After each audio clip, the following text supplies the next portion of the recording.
So I'm not from Appalachia. I am on Appalachia Talk, but I'm not from Appalachia. I am from the Low Country, but I feel like I can speak for the entire damn South when I ask who the fuck was messing with the cryptids. Let me explain. I say let me explain, but truth be told, I have no idea what the fuck this was. But I've narrowed it down to being one of two things, and I'm just gonna let you decide which one it is. Okay, so there's this man. He's a psychologist. His wife died a month ago in a car accident. That's important, we'll get to that. And he has 2 daughters. He's really not important because he's going to disappear except for like 3 scenes in the whole movie, and his kids are going to have to deal with everything. We have no idea where the fuck this man goes. I don't know if he just sits in his bedroom the whole time.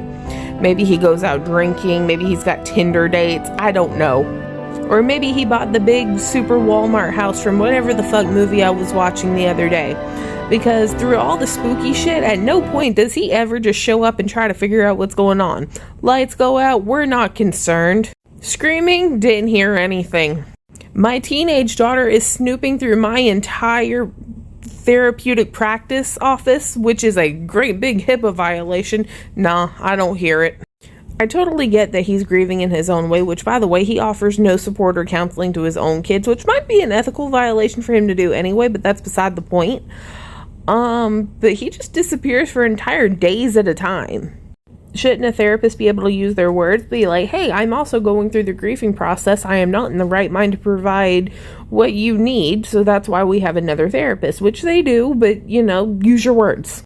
Okay, but anyway, so like 10 minutes into the film, he's driving his kids to school. Now, mind you, his wife died in a car accident the month before.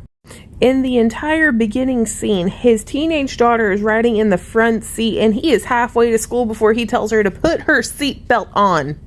What?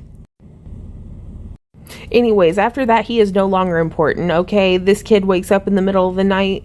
And by the way, nobody screams throughout this whole movie. Like, I see some sort of scary bullshit.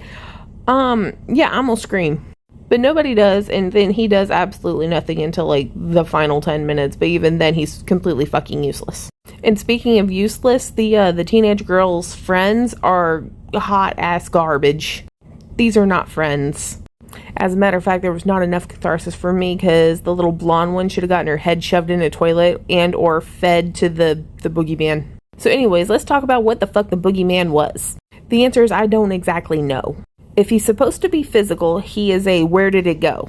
Which is another name for a cryptid, but I don't know if you're actually supposed to say the real name of it, but if you know, you know. And if it's psychological, it's the Babadook having a Twilight moment. 1 out of 10.